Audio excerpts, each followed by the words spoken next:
Je suis parti un samedi matin de février, 6h30. Il faisait encore nuit, mais je voulais être sur le sentier dès l'aube. J'avais besoin de cette journée, de cette marche, de ce silence que seule la montagne peut offrir. Cela faisait des mois que je tournais en rond. Le travail m'épuisait, pas physiquement, mentalement. Ces réunions interminables, ces emails qui n'en finissaient pas, ces conversations de couloir qui ne menaient nulle part. Je rentrais chez moi le soir et je ne savais même plus ce que j'avais fait de ma journée. Juste une fatigue sourde, une impression de perdre mon temps, ma vie, dans quelque chose qui n'avait aucun sens. Je vivais seul depuis 2 ans, depuis que Claire était partie. Elle m'avait dit que j'étais devenu absent, que même quand j'étais là, je n'étais pas là. Elle avait raison, mais je ne savais pas comment changer. Alors je travaillais. Et je marchais. Les week-ends, je prenais ma voiture et je partais. N'importe où, juste pour bouger. Ce samedi-là, j'avais choisi un sentier dans les Alpes, pas loin de Briançon. Un circuit que j'avais déjà fait il y a 7 ou 8 ans, avec Claire justement. Un souvenir heureux.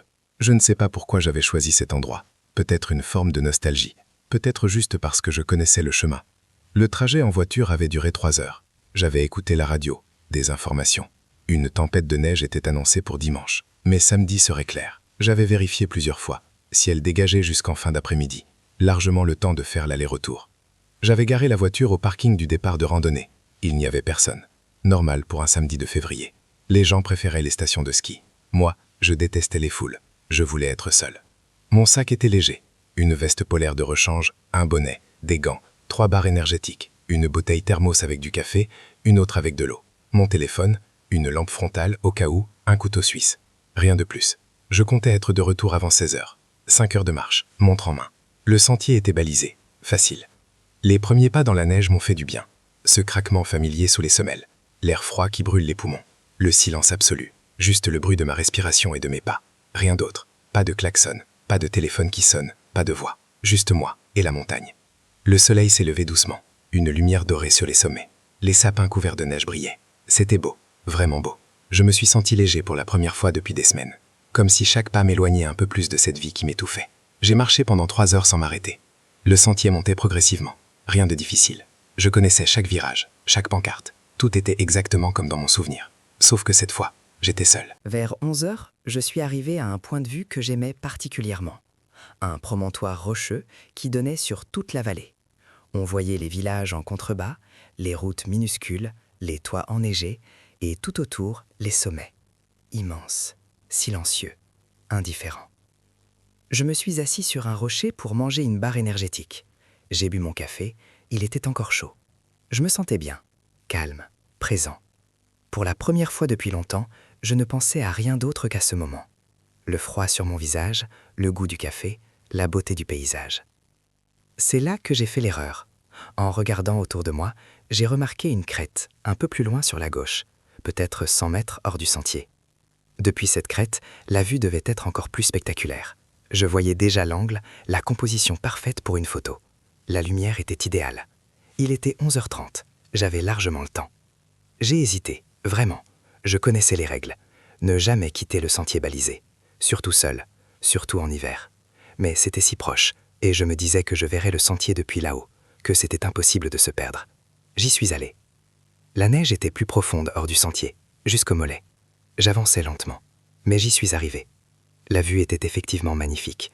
J'ai sorti mon téléphone, j'ai pris une dizaine de photos, sous différents angles. J'étais content. Et puis, je me suis retourné pour revenir. Le sentier avait disparu. Pas complètement, mais les balises n'étaient plus visibles. Il y avait mes traces dans la neige, bien sûr, je les voyais, mais quelque chose avait changé.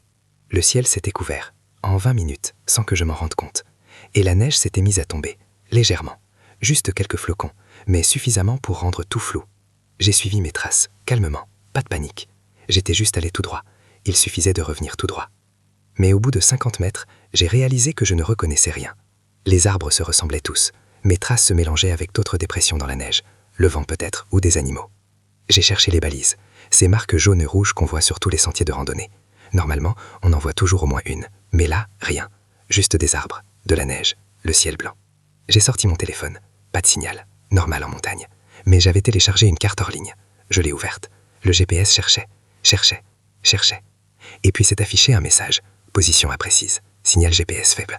La neige tombait plus fort maintenant. Le vent s'était levé. Je commençais à avoir froid. J'ai crié « Ohé, il y a quelqu'un ?» Ma voix s'est perdue dans le silence. Évidemment, je n'avais croisé personne de toute la matinée. J'ai décidé de marcher dans ce que je pensais être la bonne direction, vers le bas. En théorie, descendre mène toujours quelque part. À une route, un village, quelque chose. Mais la neige était épaisse, je m'enfonçais, mes jambes fatiguées, et je ne voyais rien à plus de 20 mètres. Au bout d'une demi-heure, j'ai dû admettre que j'étais complètement perdu. Je ne savais plus d'où je venais, ni où j'allais. Tout était blanc, uniforme, désorientant. La panique a commencé à monter. Cette boule dans la gorge, ce poids sur la poitrine. J'ai essayé de respirer calmement, de réfléchir. Il était midi passé, la température chutait rapidement. Le vent soufflait de plus en plus fort. Je portais ma veste technique, mais elle n'était pas conçue pour rester immobile dans le froid. Elle était faite pour marcher, pour bouger. Et là, je commençais à sentir le froid s'infiltrer. J'ai continué à marcher, sans but précis, juste pour ne pas rester immobile, pour générer de la chaleur. Mais je savais que c'était stupide, que je m'épuisais, que je m'enfonçais peut-être encore plus loin de toute civilisation. Et puis j'ai vu l'arbre, un grand pin, déraciné, couché contre un rocher. La tempête devait l'avoir abattu il y a longtemps. Le tronc formait un angle avec la pierre, créant une sorte de cavité triangulaire, assez grande pour une personne, protégée du vent.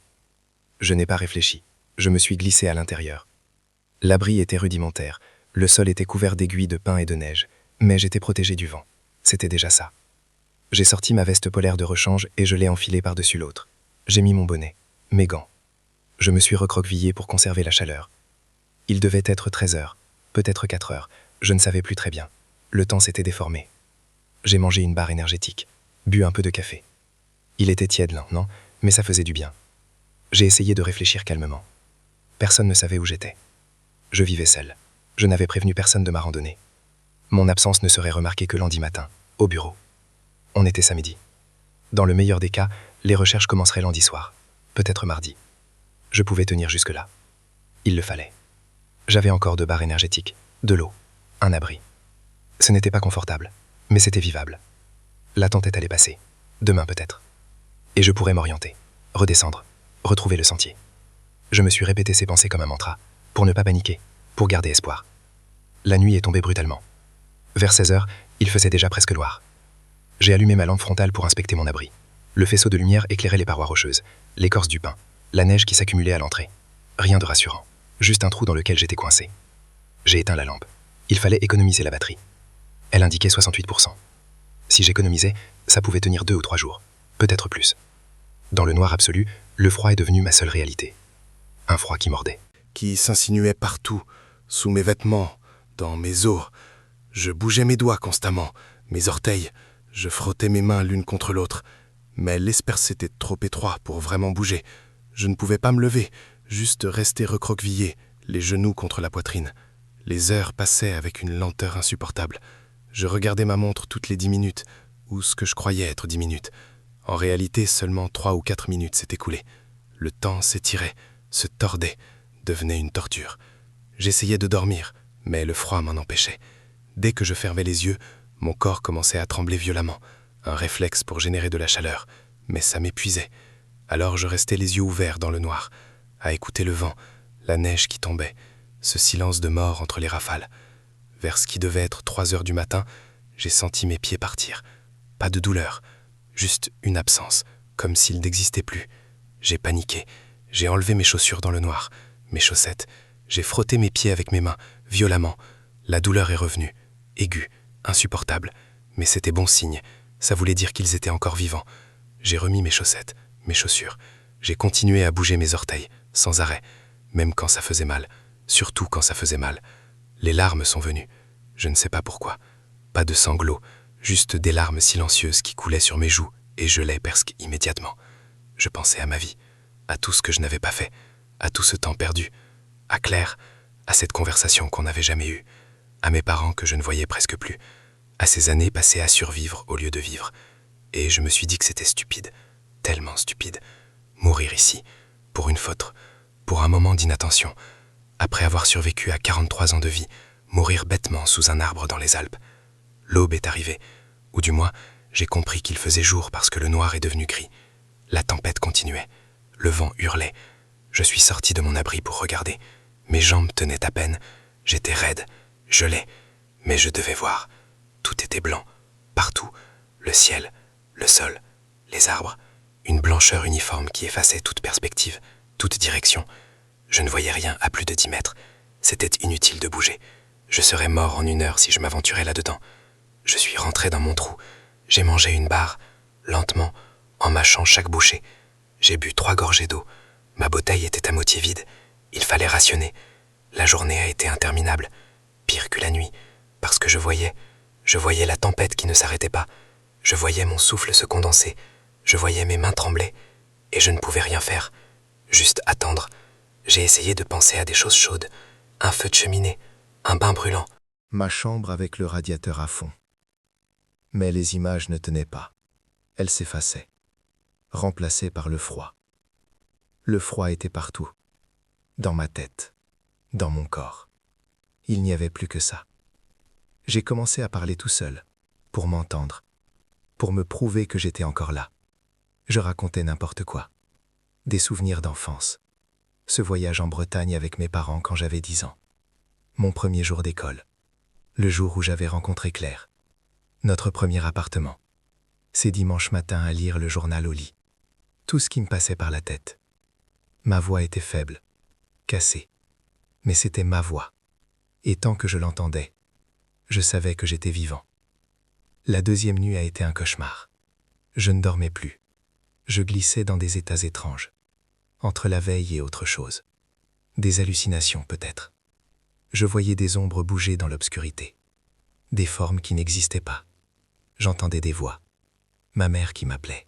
« Marc, Marc, où es-tu » Je répondais. « Je suis là, maman. Je suis là. » Mais il n'y avait personne. Je voyais Claire, assise à côté de moi. Elle me regardait avec tristesse. « Tu vois, Marc, tu es parti. Encore. » Je voulais lui dire que non, que cette fois c'était différent. Mais les mots ne sortaient pas. J'ai eu des conversations entières dans ma tête, avec des gens que je n'avais pas vus depuis des années, des collègues, des amis perdus de vue, mon professeur de maths du lycée, tous là, dans mon abri sous l'arbre, tous me parlant, me jugeant, me consolant. Je ne savais plus ce qui était réel. À un moment, j'ai cru voir de la lumière, des phares. J'ai crié. « Ici, je suis ici !» Je suis sorti en rampant. Mais il n'y avait rien. Juste la nuit, la neige, le vent. J'ai pleuré. De frustration, d'épuisement, de désespoir. Le froid n'était plus douloureux. C'était pire. C'était une absence.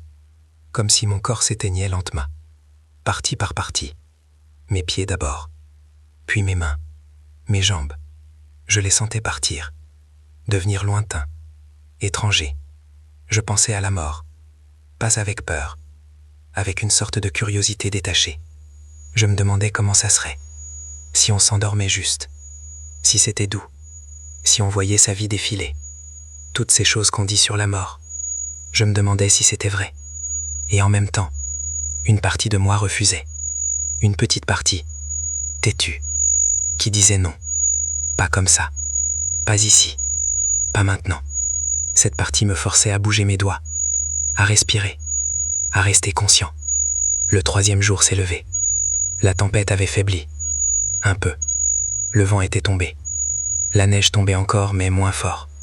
Je suis sorti. Mes jambes ne me portaient presque plus. J'avais des vertiges. Mais je suis sorti. Le ciel était toujours gris, mais plus bas, moins opaque. Je pouvais voir à 50 mètres maintenant. Peut-être 100. C'était quelque chose.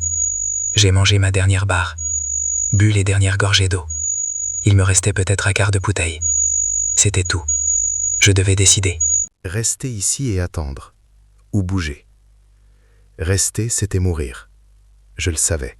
J'avais tenu 3 jours. Mais je ne tiendrais pas 2 jours de plus. Mon corps lâchait. Je le sentais. La faim, le froid, l'épuisement. Tout ça s'accumulait. J'étais au bout. Bouger, c'était peut-être mourir aussi. En 1 heure, en 2. Mais au moins en faisant quelque chose. En essayant.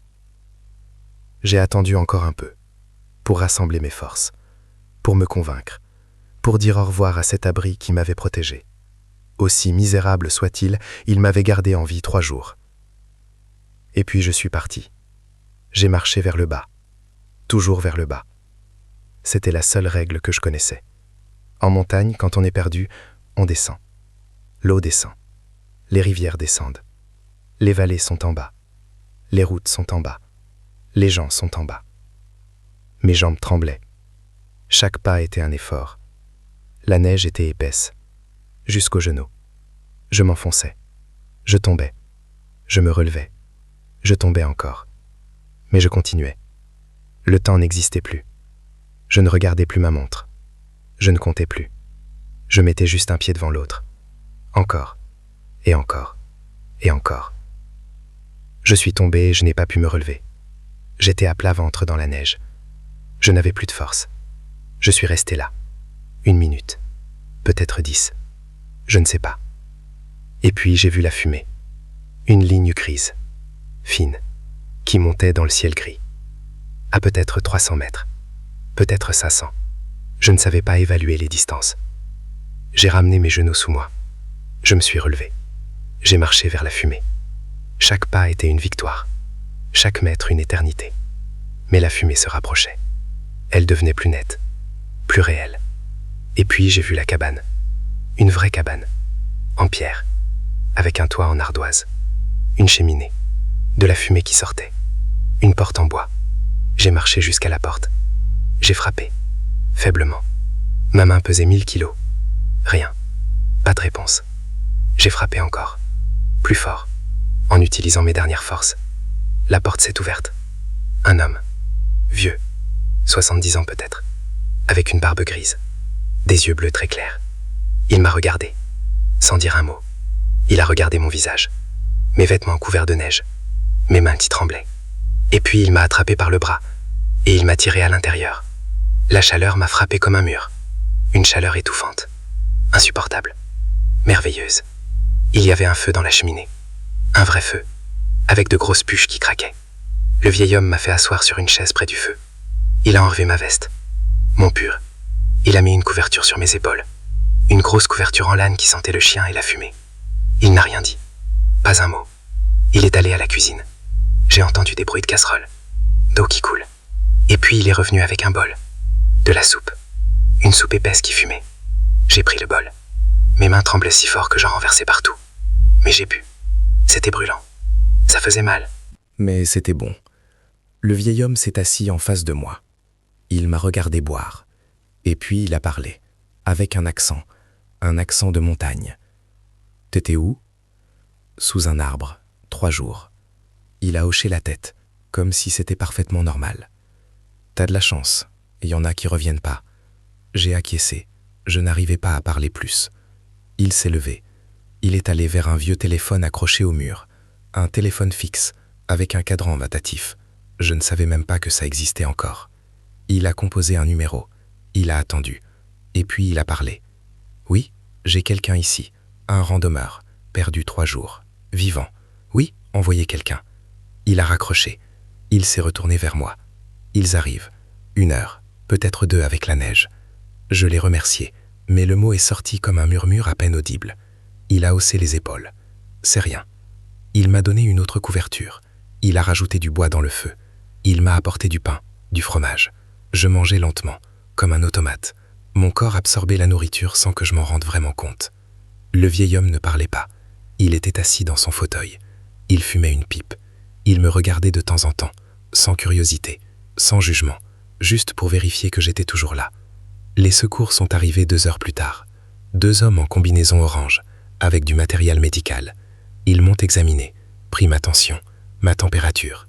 34 degrés, hypothermie modérée. Ils m'ont mis dans un brancard. Ils m'ont emmené jusqu'à un 4x4 stationné à 500 mètres. Le trajet jusqu'à l'hôpital a duré 1 heure. L'hôpital, des lumières blanches, des gens en blouse, des examens, des radios, des analyses de sang, des questions, beaucoup de questions. Vous étiez seul ? Oui. Depuis combien de temps ? 3 jours, 3 nuits. Vous aviez de la nourriture ? 3 barres énergétiques. De l'eau ? Une bouteille. Comment avez-vous survécu ? Je ne sais pas. Les gelures aux pieds, 2e degré. Pas trop grave, m'ont-ils dit. Avec du repos et des soins, ça guérirait. J'avais eu de la chance, beaucoup de chance. Je suis resté 4 jours à l'hôpital, dans une chambre blanche, avec une fenêtre qui donnait sur le parking. Je dormais beaucoup, des sommeils profonds, sans rêve, ou peut-être avec des rêves que je ne me rappelais pas. Des gens sont venus me voir. Une policière pour le rapport. Un journaliste que j'ai refusé de recevoir. Ma sœur qui a fait 3 heures de route. Elle a pleuré en me voyant. Moi non, je ne ressentais rien. Juste une fatigue immense. Le 5e jour, je suis rentré chez moi. Ma sœur a insisté pour me ramener. Le trajet s'est fait en silence. Elle me jetait des regards inquiets. Je regardais le paysage défiler par la fenêtre. Mon appartement était exactement comme je l'avais laissé. Le café froid dans la tasse. Le journal sur la table. Ma vie d'avant. Celle d'il y a 5 jours. Une éternité. Ça fait maintenant 6 mois. Physiquement, je vais bien. Les gelures ont guéri, je ne boite plus, je remarche normalement. Mon médecin dit que je m'en suis très bien sorti, que j'ai eu une chance incroyable. Mais quelque chose s'est brisé là-bas, sous cet arbre, dans ce froid. Quelque chose que je ne sais pas nommer. Je ne retourne plus en montagne. Pas par peur, par indifférence. Cette envie qui me poussait à partir tous les week-ends a disparu. Je reste chez moi, je lis, je regarde par la fenêtre, mais je ne pars plus. Je dors mal, je me réveille plusieurs fois par nuit, toujours vers 3 heures, l'heure où j'ai cru perdre mes pieds, l'heure où le froid était le plus intense. Je me réveille et je vérifie la température de ma chambre. 20 degrés, toujours 20 degrés, mais j'ai froid quand même. J'ai un thermomètre dans chaque pièce maintenant, je les regarde compulsivement, comme si la température pouvait chuter d'un coup, comme si l'hiver pouvait revenir à l'intérieur. Les gens me demandent ce qui s'est passé, surtout au début. Maintenant, ils ont arrêté. Je raconte quand on me demande, factuellement. Le sentier, l'erreur, l'arbre, les 3 jours, le sauvetage. C'est devenu une histoire que je connais par cœur, presque comme si c'était arrivé à quelqu'un d'autre. Ils disent que j'ai eu de la chance, que ça aurait pu être bien pire, que des gens meurent dans ces situations. Je réponds oui, parce que c'est vrai, j'ai eu de la chance. Mais ce que je ne dis pas, c'est ce qui est resté là-bas. Je ne parle pas de ces conversations avec des gens qui n'existaient pas, de ces hallucinations, de ces moments où je ne savais plus si j'étais vivant ou mort. Je ne parle pas de cette sensation d'absence, de mon corps qui partait morceau par morceau. Je ne parle pas de cette partie de moi qui a compris, pendant ces nuits interminables, à quel point tout est fragile, à quel point on peut basculer en une seconde. Un pas hors du sentier, une photo, et tout s'effondre. Je vis différemment maintenant, plus lentement, avec une distance, comme si je me regardais vivre de l'extérieur. Je fonctionne, je vais au travail, je fais mes courses, je parle aux gens, je souris même parfois. Mais au fond, il y a ce froid que j'ai ramené avec moi, celui qui ne part pas, celui que personne ne voit. Moins 21 degrés, je le porte en moi, tous les jours. Parfois, je repense au vieil homme dans sa cabane. Il ne m'a jamais demandé mon nom, je ne lui ai jamais demandé le sien. Je ne sais même pas si la cabane existe vraiment, si lui existe vraiment. Tout est devenu flou dans ma mémoire. Mais la fumée, je m'en souviens. Cette ligne grise dans le ciel gris, cette dernière chance, ce dernier espoir. Je me demande souvent ce qui serait arrivé si je n'avais pas vu la fumée. Si j'étais tombé 100 mètres plus loin, 50 mètres dans l'autre direction. Je serais mort probablement, gelé quelque part dans ces montagnes. Et personne n'aurait su. On aurait cherché. Peut-être trouvé au printemps, quand la neige fond. Un corps dans la forêt, une histoire tragique. Un avertissement pour les autres randonneurs. Mais je suis vivant. Vivant avec ce froid à l'intérieur. Ce froid que personne ne comprend. Même moi, je ne le comprends pas vraiment. Ma sœur m'a suggéré de voir quelqu'un, un psychologue, pour parler, pour traiter le trauma, comme elle dit. J'ai dit que j'y penserais, mais je sais que je n'irai pas, parce que ce n'est pas un trauma, pas exactement. C'est quelque chose de différent. C'est une compréhension, une révélation froide et claire sur la fragilité, sur le hasard, sur le fait que nous sommes tous à une erreur de la fin. Je continue à vivre, parce que c'est ce qu'on fait. On continue, on met un pied devant l'autre, comme dans la neige, même quand on ne sait pas où on va. Mais cette partie de moi qui a passé 3 jours et 3 nuits sous un arbre, à moins 21 degrés, cette partie-là est restée dans la montagne, gelée, silencieuse, seule. Et parfois la nuit, quand je me réveille à 3 heures du matin, je la sens, cette absence, ce vide, ce froid qui ne partira jamais. Moins 21 degrés, pour toujours.